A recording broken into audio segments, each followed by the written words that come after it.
Hello all.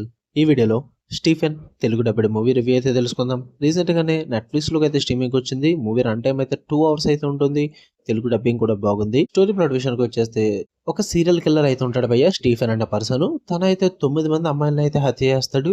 హత్య చేసిన తర్వాత వెళ్లి పోలీసులకైతే లొంగిపోతాడనమాట. అసలు అలా ఎందుకు చేశాడు? మరి లొంగిపోయిన తర్వాత ఏం జరిగింది? అసలు ఈ స్టీఫెన్ ఎవరు? వీటి చుట్టూ నడిచే స్టోరీ స్టీఫెన్. ఇక ఫుల్ వీడియోలోకి వెళ్ళిపోయి వీడియో లైక్ చేయండి అండ్ రివ్యూని కూడా చివరి వరకు చూడండి. అండ్ మీరు కనుక ఛానల్‌కి కొత్తగా వచ్చుంటే ఛానల్ ఉన్న కాంటెంట్ ఒకసారి చెక్ చేయండి. నచ్చితే సబ్స్క్రైబ్ చేసుకోండి. అండ్ వీడియో కింద డిస్క్రిప్షన్ లో Instagram link and second channel link ఉంటుంది. కుదిరితే వెళ్ళి ఫాలో అండ్ సబ్స్క్రైబ్ చేసేయండి. ఇక ఈ మూవీ విషయానికి వచ్చేస్తే ఫస్ట్ ఆఫ్ ఆల్ నాకైతే భయ్య సింపుల్ గా ఒకటే చెప్తాను భయ్య, last 20 minutes of the movie కోసం అయితే ట్రై చేయొచ్చు అని చెప్తా. One time watch. పాజిటివ్ విషయానికి వచ్చేస్తే పర్ఫార్మెన్సెస్ అయితే చాలా బాగా వర్కౌట్ అయ్యాయి. నాకు మెయిన్ గా స్టీఫెన్ పర్ఫార్మెన్స్ ఒక్కటి నాకు చాలా బాగా నచ్చింది. సైకాలజిస్ట్ క్యారెక్టర్ ఒకటి ఉంటుంది, అదొకటి కూడా బాగుంది. అండ్ ఇంకా సినిమాటోగ్రఫీ కానీ విజువల్స్ వైజ్ గానీ పర్లేదు, బాగానే అనిపించాయి. And last 20 minutes of the sequence ఒక్కటి నాకు నచ్చింది. ఆ 20 మినిట్స్ వల్ల మూవీ మీద ఒపీనియన్ అంతా కూడా మారిపోయింది. నాకు సర్కాస్టిక్ వేలో ఒక కన్వర్సేషన్ అంతా నడుస్తూ ఉంటుంది అనమాట. అక్కడ చాలా బాగా వర్కౌట్ అయింది. నాకైతే మంచి బాగా అనిపించింది, ఇంట్రెస్టింగ్ అనిపించింది, సూపర్ థ్రిల్లింగ్ గా కూడా అనిపించింది ఆ లాస్ట్ 20 మినిట్స్ అన్నది. అలా అని చెప్పేసి మీకు ఏదో ట్విస్ట్లు గట్రా ఉండదు ఆ లాస్ట్ 20 మినిట్స్ లో. అంటే ఒక టైప్ ఆఫ్ సార్కాస్టిక్ లో నడుస్తూ ఉంటుంది మెయిన్ క్యారెక్టర్ తో, స్టీఫెన్ క్యారెక్టర్ తో. అది నాకు బాగా వర్కౌట్ అయింది. ఇంతకు మించి అయితే మూవీలో నాకు ఏది వర్కౌట్ అవ్వలేదు భయ్య. నెగిటివ్స్ విషయానికి వచ్చేస్తే ఫస్ట్ ఆఫ్ ఆల్ రైటింగ్స్ చాలా అంటే చాలా వీక్ అనిపించాయి భయ్య.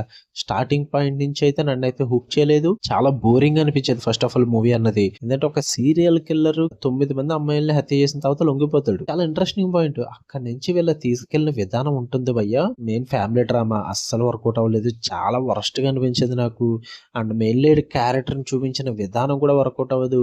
అండ్ మూవీ మొత్తం కూడా మెయిన్ లీడ్ క్యారెక్టర్ చుట్టూ నడాలి, కానీ మెయిన్ లీడ్ క్యారెక్టర్ మహా అయితే ఒక 5 to 6 షార్ట్స్ పడతాయేమో అంతే. మిగతాదంతా కూడా ఒక పోలీస్ ఆఫీసర్, ఒక సైకాలజిస్ట్ క్యారెక్టర్ ఉంటాయి భయ్య. వాళ్ళ చుట్టూరు నడుస్తుంది అనమాట. వాళ్ళ డైలాగ్స్, వాళ్ళ ఇంట్రాగేషన్, వాళ్ళ ఇన్వెస్టిగేషన్ బాబా అస్సలు నచ్చలేదు నాకు. మెయిన్ గా ఇన్వెస్టిగేషన్ పర్సన్స్ అయితే వర్కౌట్ అవ్వలేదు. ఆ 1 hour 40 minutes మూవీ అంతా కూడా ఒక చోటే నడుస్తూ ఉంటుంది అనమాట.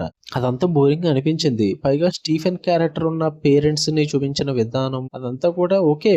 అవన్నిటిని చూపించడానికి కూడా లాస్ట్ 20 మినిట్స్ లో మీకు పే ఆఫ్ అయితే ఇస్తారు. బట్ ఎంత వరస్ట్ గా చూపించాలన్న ఫీల్ అయితే వచ్చింది నాకు. సో అదంతా కూడా చాలా ఇబ్బంది పడ్డాను భయ్య. అయితే ఫుల్ గా చూడడానికి, ఓపిక చూడడానికి నాకు అంత ఇంట్రెస్ట్ కలగలేదు. But last 20 minutes of the movie మాత్రం మొత్తం మైండ్ అంతా చేంజ్ చేస్తుంది అనమాట. సో దానికోసం ట్రై చేద్దాం అనుకుంటే ట్రై చేయండి. వన్ టైం వాచబుల్ అని చెప్తా. అడల్ట్ కంటెంట్ అయితే లిమిట్ గానే ఉంటుంది. అంటే కొన్ని 18+ థీమ్స్ ఉన్నాయి కానీ స్కిప్ చేసుకుని చూడొచ్చు. బట్ సెక్స్ అండ్ న్యూడిటీ అయితే లేదు. చూద్దాం అనుకుంటే నెట్‌ఫ్లిక్స్ లో తెలుగు డబ్బింగ్ అయితే బాగుంది, ట్రై చేయండి. మీకు కన్నా వీడియో నచ్చితే లైక్ చేయండి, షేర్ చేయండి, మీ ఒపీనియన్స్ కూడా కామెంట్ చేయండి. మళ్ళీ నెక్స్ట్ వీడియోలో కలుద్దాం. అంటే then love you all, by.